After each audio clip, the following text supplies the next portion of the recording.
बोलना सीखो। अगर बोलोगे नहीं, अगर मांगोगे नहीं, तो आपका अधिकार कोई नहीं देगा। साथियों, माँ अपने बच्चे से बहुत प्यार करती है, कलेजे का टुकड़ा कहती है, लेकिन माँ अपने बच्चे को तब तक दूध नहीं पिलाती है जब तक उसका बच्चा रोता नहीं है, चिल्लाता नहीं है। तो जब माँ अपने बच्चे को बिना रोए बिना चिल्लाए दूध नहीं पिला सकती साथियों, तो ये निकम्मी सरकार बिना मांगे आपको आपका अधिकार कैसे देगी? आपको लड़ना पड़ेगा। 75 साल बीत गए हैं, आज भी इस भारत के अंदर हमको जमीन का अधिकार नहीं मिला। वोट के मामले में, वोट के अधिकार के मामले में तो हम सब बराबर हो गए। एक वोट अमीर का, एक वोट गरीब का, सबका वोट बराबर। लेकिन जमीन के मामले में आज भी घोर खाई है, बड़ी खाई है।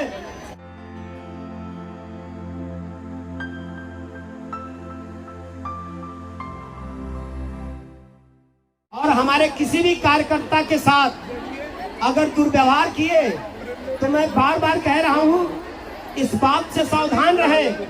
अगर किसी भी हमारी माँ बहन किसी कार्यकर्ता के साथ अगर यहाँ के प्रशासन ने तनिक भी बदतमीजी किया तो ध्यान रखना, ध्यान रखना। चूड़ियां भी हमारी बहनों के हाथों में है, हमारी माताओं के हाथों में है। सारी चूड़ियां उतरवा के मैं तुमको पहनवा दूंगा और यहाँ से जाने नहीं दूंगा। ये समझना, हम ऐसे नहीं आए, हम पूरी तैयारी करके आए हैं। वो सारा सामान भी लेके आए हैं जो जीने का राह भी बताता है और जलाने का हथियार भी रखता है। वो सारी हम तैयारी करके आए हैं। हम यहाँ लकड़ी जलाने के लिए, खाना बनाने की व्यवस्था भी करके आए हैं। तो लकड़ी खाने बनाने के भी काम आती है और भी दूसरे काम में आती है, हम इस्तेमाल कर देंगे, घबराना नहीं। हम वो सारी तैयारी कर रखे हैं और कहीं से भी प्रशासन इस वहम में न रहे, इस वहम में न रहे कि हमको डरा देंगे। हम कमजोर नहीं, हम दलितों पिछड़ों के बच्चे हैं।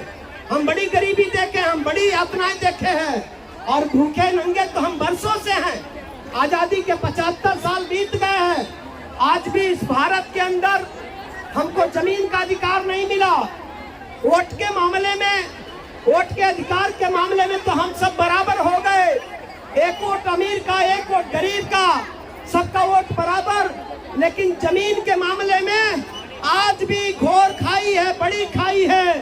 किसी के पास हजारों एकड़ जमीन है और किसी गरीब के पास एक डिसमिल जमीन नहीं है। हम न्याय की बात कर रहे हैं, हम संविधान की बात कर रहे हैं, हम उस बाबा साहब डॉक्टर अम्बेडकर की संविधान की बात कर रहे हैं। बाबा साहब डॉक्टर अम्बेडकर ने आगरा के भाषण में कहा था कि देखो, हम आपको अधिकार तो दे रहे हैं, बहुत सारा अधिकार आसानी से मिल जाएगा, लेकिन बहुत सारे अधिकारों को पाने के लिए आपको संघर्ष करना पड़ेगा। डॉक्टर अम्बेडकर ने कहा था, जमीन के लिए लड़ो। अगुवाई अम्बेडकर करने के लिए तैयार है, लेकिन साथियों, जो दुनिया में आया है उसको दुनिया से जाना है। इसलिए बाबा साहब डॉक्टर अम्बेडकर आपको जमींदार बनाना चाहते थे, लेकिन दुनिया में वो नहीं रहे, समय से पहले इस दुनिया से चले गए। एक बात मैं आपको आवाज बढ़ाऊं, एक बात मैं आपको और ध्यान दिलाऊं कि साथियों, आजादी के 75 साल बीत चुके हैं। माइक वाले आवाज ठीक करो। आजादी के 75 साल बीत चुके हैं, ध्यान से सुनना है बात। इस देश में कांग्रेस की भी सरकार बनी है, इस देश में सपा और बसपा का भी सरकार बनी है। साथियों, हमारी माताएं बहनें ध्यान से सुनो, कांग्रेस की सरकार रही है इस देश के अंदर। आपको एक साथियों, कांग्रेस की सरकार रही है इस देश में। क्या आपको 1 एकड़ जमीन मिला? नहीं मिला ना, हाथ उठाओ। कांग्रेस की सरकार रही है, आपको 1 एकड़ जमीन नहीं दी है, तो हम कांग्रेस का कबर खोद दिए हम लोगों ने। इस उत्तर प्रदेश के अंदर मुलायम सिंह की भी सरकार रही है, इस उत्तर प्रदेश के अंदर अखिलेश यादव की भी सरकार रही है। क्या अखिलेश यादव ने आपको 1 एकड़ जमीन दिया? नहीं दिया। तो अखिलेश यादव की सरकार को भी हमने कब्र में पहुंचा दिया, अखिलेश यादव को भी हमने कब्र में पहुंचा दिया है। अब कभी नहीं लौट के आएंगे, क्योंकि हमारे साथ उसने न्याय नहीं किया। जमीन हमको कांग्रेस ने नहीं दिया, उनकी सरकार रही। जमीन हमको सपा ने नहीं दिया, उनकी सरकार रही। बताओ, उत्तर प्रदेश में 4-4 बार सरकार बहन मायावती का रहा, क्या आपको जमीन मिला? क्या आपको जमीन मिला? मायावती को वोट दिया, मायावती को नोट दिया, मायावती को सपोर्ट दिया, मायावती का झंडा उठाया, तो बताओ, पूछो, 4 बार तुम्हारी सरकार थी, हमको 1 एकड़ जमीन क्यों नहीं दिया? ये पूछना होगा आपको। तो मायावती ने अगर हमको हमारा अधिकार नहीं दिया, हमें जमीन नहीं दिया, तो हम मायावती का भी कबर खोद देंगे साथियों। हमें अपना अधिकार ये ध्यान रखना, जो हमारी बात नहीं करेगा वो नेता हम जाति के नाम पे किसी के साथ नहीं होंगे। जो हमें हमारा अधिकार देगा हम उसके साथ होंगे। मायावती की भी सरकार हमने 4 बार बनाई, लेकिन मायावती ने हमको जमीन नहीं दिया, तो हम किस बात की वो हमारी नेता? जो कांग्रेस ने नहीं दिया, भाजपा ने नहीं दिया, सपा ने नहीं दिया, तो मायावती ने भी तो नहीं दिया। तो हम आज के बाद अगर कांग्रेस का नेता आपके दरवाजे पे आता है तो उससे पूछना कि तुम्हारी सरकार रही है, हमको जमीन क्यों नहीं दिया? अगर वो आपके सवाल का जवाब नहीं देता है तो जूता का माला पहनाना कांग्रेस के नेता को, जूते का माला पहना के कांग्रेस के नेता को वापस भेजना। अगर सपा के लोग आते हैं, मुलायम सिंह यादव के लोग आपके पास आते हैं, अगर अखिलेश यादव के लोग आपके यहाँ आते हैं वोट मांगने, तो उनसे पूछना कि तुम्हारी सरकार रही है उत्तर प्रदेश में, तुमने हमको 1 एकड़ जमीन क्यों नहीं दिया? तो अगर उनके पास आपके सवाल का जवाब नहीं है तो उनको भी जूते का माला पहना के अपने दरवाजे से भगा देना, उनके मुंह पे थूक देना। ऐसे लोगों के होने न होने से कोई फायदा नहीं है। अगर बसपा के लोग, अगर बहुजन समाज पार्टी के लोग, अगर मायावती के लोग तुम्हारे दरवाजे पर वोट मांगने आते हैं साथियों, तो उनसे भी पूछना, मैं भी चमार हूँ साथियों, मैं भी दलित का बेटा हूँ। मैं सवाल करता हूँ मायावती से कि तुम्हारी तो 4 बार सरकार रही है और नारा भी तुमने लगाया था कि जो जमीन सरकारी है वो जमीन हमारी है। तो उस मायावती से भी सवाल पूछना कि मायावती की जब कार्यकर्ता, जब बसपा के कार्यकर्ता आपके दरवाजे पे आएंगे तो उनसे पूछना कि तुम्हारी सरकार 4 बार रही है, तुमने 1 एकड़ जमीन क्यों नहीं दिया? क्योंकि तुम्हारा तो हम नारा भी लगाए, तुमको तो चंदा भी दिए, तुमको तो सपोर्ट भी किए।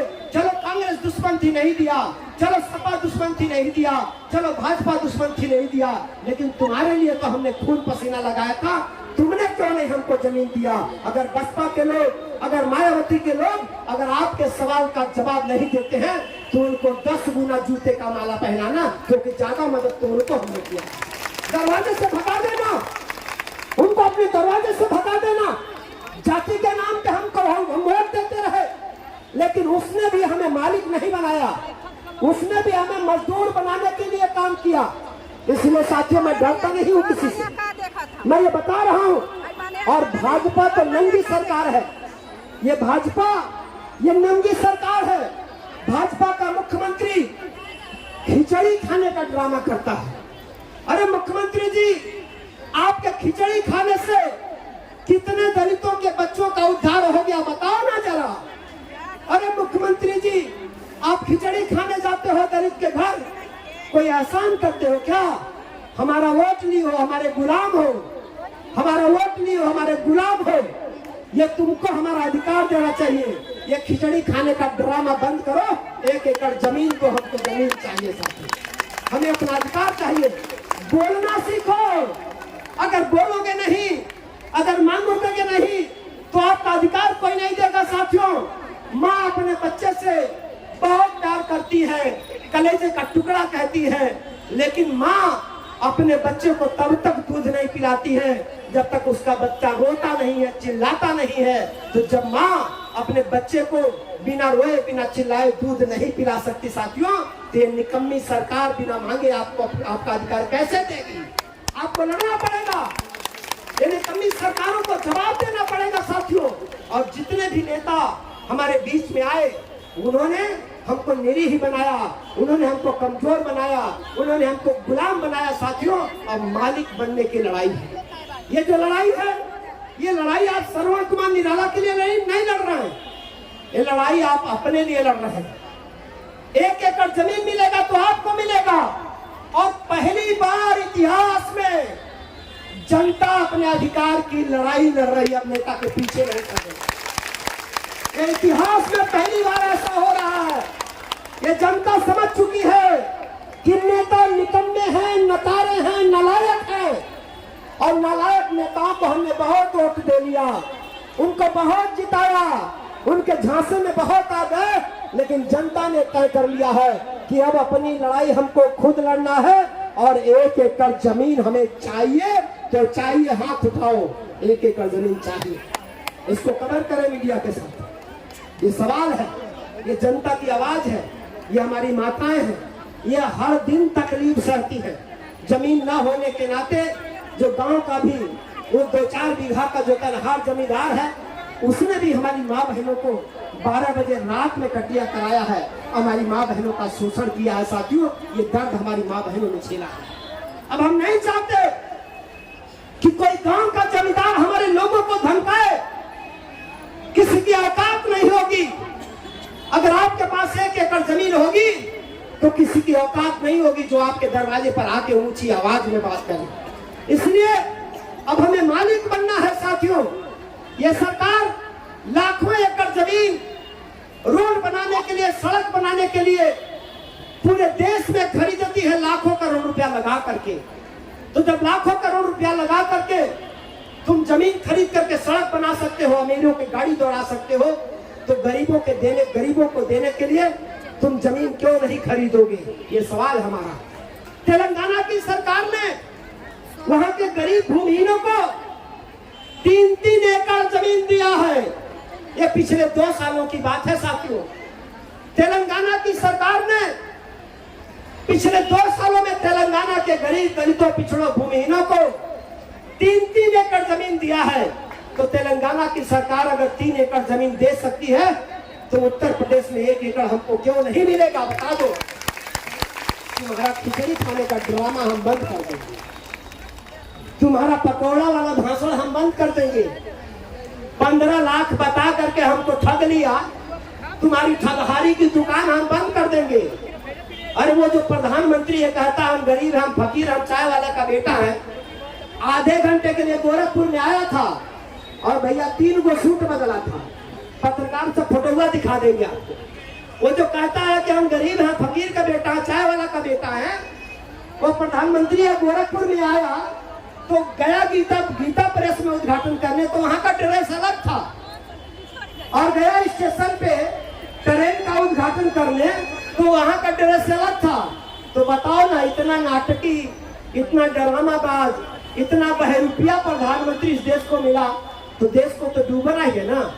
वो कहा था 15 लाख देंगे, और जो 15 रुपया खतवा में था हमारा, वो भी चूस लिया, वो भी चूस लिया। वो हमारे बच्चों का शिक्षा छीन रहे हैं, और गरीबों शिक्षा इतना महंगा कर रहे हैं, पढ़ाई इतना महंगा कर दिए कि गरीब का बच्चा पढ़ाई नहीं कर पाएगा। बताओ ना, कितने लोग इसमें हैं जो अपने बच्चे को MBBS करा देंगे? कितने लोग हैं इसमें अपने बच्चे को डॉक्टर, इंजीनियर बना देंगे? नहीं बना पाओगे। क्यों? इसलिए नहीं बना पाओगे कि जिस दिन सोचोगे डॉक्टर, इंजीनियर बनाना है, पहले अपने जेब में देखो 1 करोड़ रुपया है, नहीं है ना, तो नहीं बना पाओगे। लेकिन बाबा साहब डॉक्टर अम्बेडकर ने अपने संविधान में लिखा था कि पढ़ाई फ्री होना चाहिए। ये सरकार पढ़ाई फ्री नहीं कर रही है, पढ़ाई महंगा कर रही है कि गरीब का बच्चा पढ़ न पाए, वो DM न बने, कमिश्नर न बने, वो गुलाम रहे, वो मजदूर रहे, वो दिन रात इनका डंडा सहे। ये साजिश कर रहे हैं। हम लोगों को इन सवालों पर बात करना है साथियों। अब आपको सावधान रहना है। और साथियों, इस कार्यक्रम को आगे बढ़ाते हुए हम अपने बहुत जुझारू हमारी साथी हैं